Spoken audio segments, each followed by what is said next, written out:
The Guardians finally did something. And by something, I mean they signed a bat to a minor league deal. I guess it's better than nothing. Make sure you hit that like button, hit subscribe, leave a comment down below. Noah, it's baseball season. Spring training has started. The Guardians are out in Arizona, and they're making some moves, even though those moves maybe aren't that big of a deal. I do think it's a big deal. So I know we're going to talk a little bit about what the Guardians have done all over in terms of free agency or lack thereof, I guess I should say, and the market in the offseason.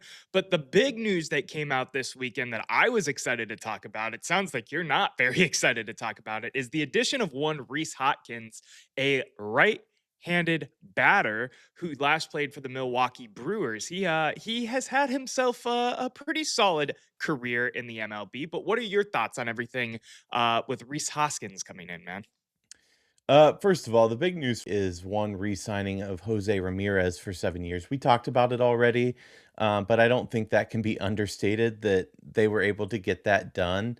Obviously, that was his time wasn't up. It was a restructuring kind of thing, an extension.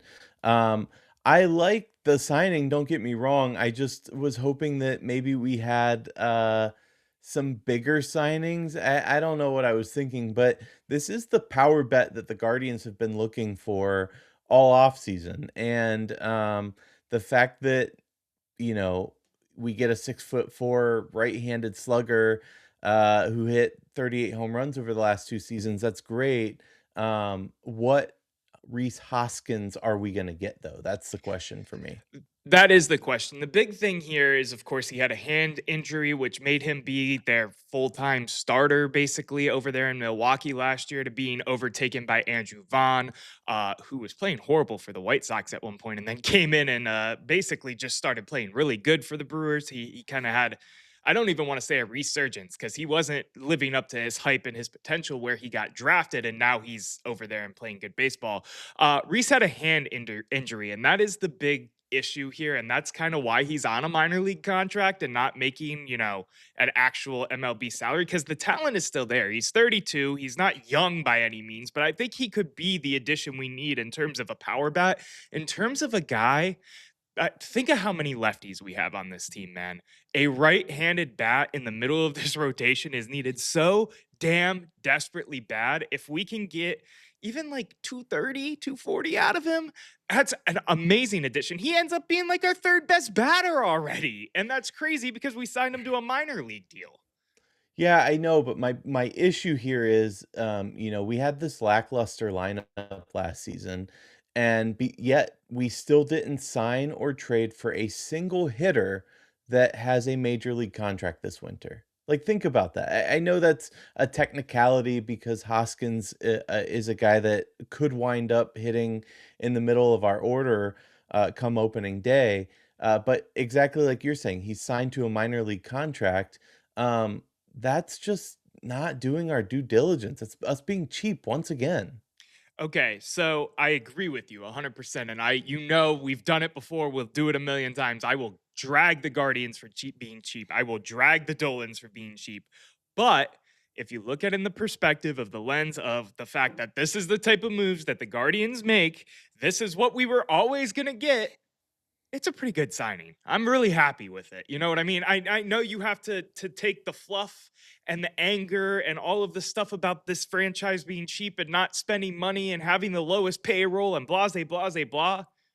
But Rhys Hoskins is going to be entertaining. He could be a really good bat for us, and he could help us make a run at this division yet again, as we have the last 2 years with two-time manager of the year, Stephen Vogt.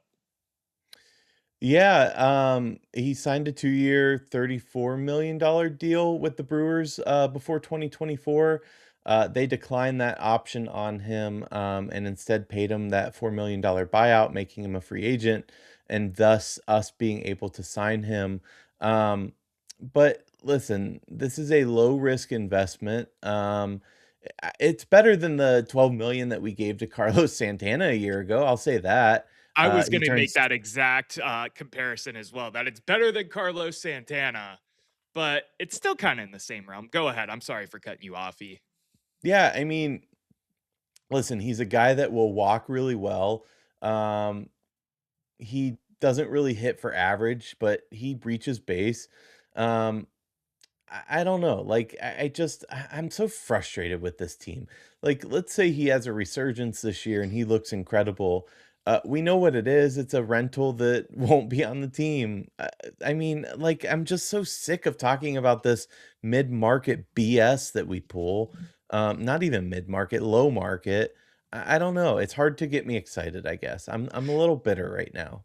You sound a little curmudgeon right now. You're just having yourself a moment, and that's totally fine. But me over here, for some reason, I am starting to sell myself on the development of the young guys and getting excited for opening day because, damn it, I love some baseball, and we are so close to having it back. I mean, we're talking about April. It's the end of February right now.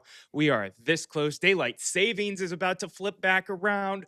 Things are looking up in terms of me loving the summer and loving the energy of my downtown Cleveland during the summertime when the boys of the summer, the Cleveland Guardians, are whooping candy asses all around home plate. Except we don't do that. That's the problem. And then we go get bounced in the first round if we do make the playoffs. Talk to me about Kyle Manzardo, though. What does this signing, if anything, mean for him?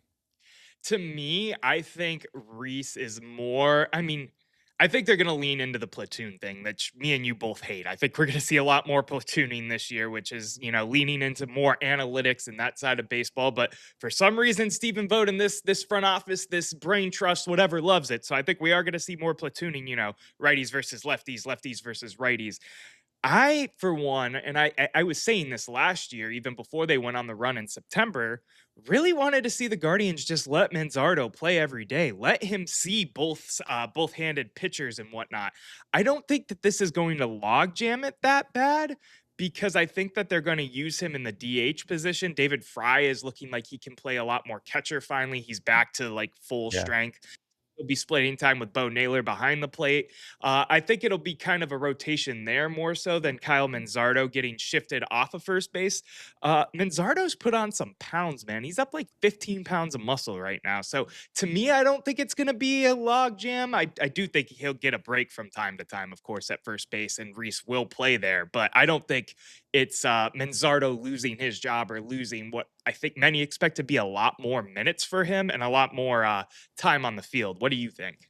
A player that I feel like is more impacted here is probably CJ Kafis, who Yeah. has one spot, which is right field open. Obviously, you have Quan in left, and you have three guys vying for those other two outfield spots there. So that'll be interesting in how they decide the outfield.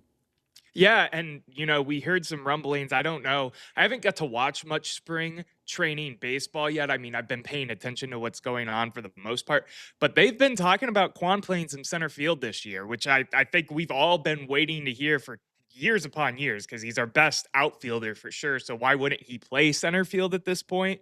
Um, so if he moves to center and then you have Kafis is able to play left or right, and then you talk maybe Chase Lauder at the other one, I don't think it's going to be that big of a deal when you're talking about the development of young players and slotting in a guy that can be really, I think, more so a DH at the end of the day, a guy that can help with your imbalance of lefty, righty, righty, lefty matchups. You know what I mean? Yeah, I mean, you have Quan that's a lock, but then you have Jones, Delauder, Kafis, Valera, Halpin, Martinez, Fairchild, Rodriguez. Like, there's only so many spots out there, and you got to try to fit those in for two guys. So it'll be interesting. Quan in center, I like that idea in theory. That would be interesting to see how that plays out, though. Yeah, especially because you think of some of the injury history that he has there as well. Him running around a little bit more, is that going to not bode well for the lower body, the lower extremities? Didn't he have a hamstring? It was, if it wasn't last year, like a year before that, that he was out for a significant amount of time. So it's interesting, but I also like the idea of Quan being challenged. He's a Gold Glover, right? Now let's see you do it in the hardest position in the outfield if you're really that damn good. And maybe boost your stock too, because Lord knows the Guardians are probably going to sell on him eventually, right? Is it just, well, unfortunately, is it just me? Picture Quan, like, I think he's fantastic, don't get me wrong. But I think a lot of him being fantastic is recovery. Like, he takes a step the wrong way and then he has to recover, and he does Yeah. so really well. That doesn't bode well in center, though. No, it doesn't at all, and maybe we'll see. I'm curious to see what it looks like over in Arizona and during spring training, if it's even a good fit for him, or if he'll just continue to stay in his comfy left field and enjoy life over there by the Miller Lite home run porch or whatever the hell it's called in Progressive Field. This video, though, Eric's talked is titled "Grading the Guardians' Offseason Moves." So I know we talked to Rhys Hoskins. I'm excited about it. I feel like you're like lukewarm at best, but you like the thought process at least, right? Yeah, I do. Listen, I don't think that's a bad pickup by any means. Don't get me wrong here. I just once again wish we were doing more. There are guys available. We've talked about it. We talked about it this offseason. There have been guys available that we could have targeted, but we're so cheap.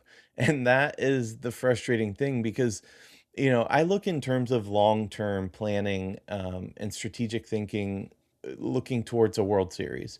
And we are nowhere near that mark. And to be fair, because of the Dodgers, maybe nobody's near that mark right now. And baseball's definitely changing, but we're so far off. Like the moves, they don't get me too excited because another playoff experience, or even we won the Central last year and then obviously lost to the Tigers in the first round. That was bad luck of the draw for us. But like another one of those, that doesn't excite me. Like, why invest my time in that team when, frankly, it's nice out and maybe, yeah, I'll go catch some games with you once in a while, but I'm not going to invest that much time into it. No, that's I get your argument, and my only pushback is I think sometimes parity in baseball is overthought because of the repeat of the Dodgers right now. I mean, the Blue Jays had them on the ropes.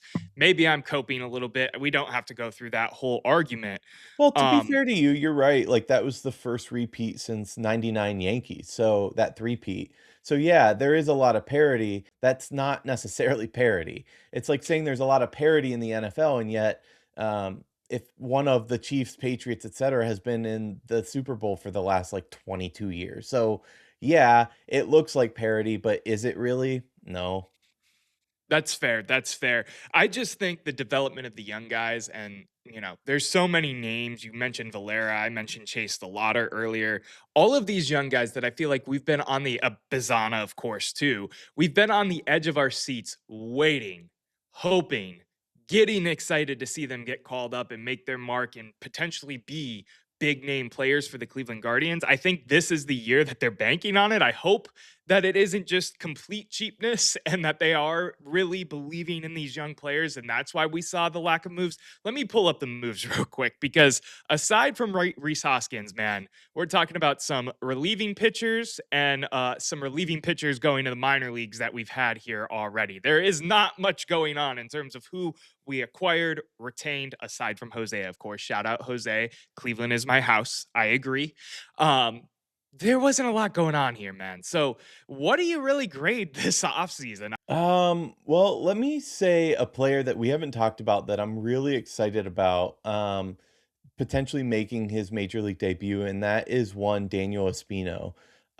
He has some setbacks with injuries, but this is a guy that was throwing 100-mile-an-hour fastball, a beautiful slider. I'm really excited to maybe see what we have out of him, and see if he can be that guy with that stuff, and hopefully no more injuries set him back. Grading this offseason, though, C minus at best. See, and that's funny because you've been more pessimistic than me this whole video, and even with the Jose signing and me liking the Reese signing, I like a D plus. They didn't do anything. They didn't do Okay. anything out of pocket. So to me, it's a D plus because I wanted to see more, and I don't want to discredit the fact that I wanted to see more. There's some interesting names. I think guys that can really help with the relieving. I mean, you talk about Sean Armstrong. He's an older dude, but he's been here before. We actually drafted him. Colin Holderman, he signed to a 1 year deal. Connor Brogdon. These are all guys that are going to come in here and just man down the fort in terms of what is our biggest strength, relief pitching. So I expect that room to still be really good. And maybe Cade Smith takes it up a notch this year, hopefully, and we don't have to feel the effects of all the I don't even know what word I can use without swearing. The stuff going on with Emmanuel Clase and Luis Ortiz, of course, because they will not ever play a game of baseball again. And I told you off air that I'm so sick of hearing about those 2, like, yet another game that was thrown or pitches thrown that, are wild, whatever, like, who cares at this point? They're never playing a game for the Guardians again, like, I'm over hearing about it, honestly. Which I think a lot of fans are at this point, aside from just continuously getting more and more pissed off at the fact that key games are getting brought up, potential playoff games, that kind of thing. And there's only more to come. And grading the Guardians offseason. It wasn't anything to write home about. We're banking a lot on the young players. I want to see some of these young players play. When do you think Bizana is going to get called up? Do you think it'll be pretty early this season? You think we're going to see a man down second base, or when do you think that's going to happen? Early, no, I mean, I see the infield as being Ramirez, Rocchio, Arias, Schneemann, Manzardo, Hoskins, so, unless those guys, like, somebody's hurt or something like that, I wouldn't expect to see him, like, too early. Yeah, I think it'll be like July probably, and hopefully he comes in and bats like a madman, and everything's good, and we love him. He gets all the credit in the world for being a hard worker. Time will tell with what his draft status and how he ended up being a Cleveland Guardian if it was going to truly be worth it. Of course, he is the former first overall pick in the MLB draft, so I hope he is a spark plug. I hope Chase DeLauder's a opening day starter at this point, especially if you're going to call him up to play in an elimination game against a division rival. You would think that they would let him play opening day after that. Like all bets are off. It's time to go and see what we got in this kid, regardless of the injury history. And of course, Kafis was fun at times last year. So was Valera. I'm excited for the young guys, man. And maybe that's me being fooled into the small market Dolan mindset yet again. And here I am checking out my ballpark pass. But damn it, I'm checking out that ballpark pass. Yeah, you're definitely more excited than I am. Have you seen our new bench coach, by the way? No, I haven't. So we have a new bench coach. His name's Tony Anerich, something like that. Okay. He's often confused for Stephen Vogt. Like they look so similar to one another that I think Interesting. it's going to be interesting. Check it out, like Google it. In fact, they walked past one another and Vogt just said, "You're so handsome," as he was like walking by in the clubhouse in Arizona. But it's funny because they've been confused for each other before they even met, and now they're on the same staff. So just a little fun side note.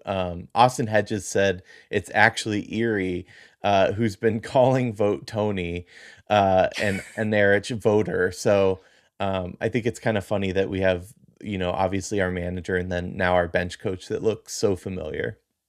Long lost twin brothers. And if you get to hit a fun note, I get to hit a fun note because damn it, the spring training hats this year, man, are absolutely beautiful. I don't know if you've seen them yet. They got the cactus on them. They're the red with the blue, so the inverse of our normal colors. I'm just a big fan of them. I'm a really big fan. All of the spring training, whether it be the Florida League or, of course, Arizona, both of those hats, both of those setups are chef's kiss. They are really good this year. I'm very happy with them, and I will be buying one as soon as I can find one for retail and not like $70 online. And in that size for that head. On that note, the debate never ends, but the show does for now. We'll see you next time.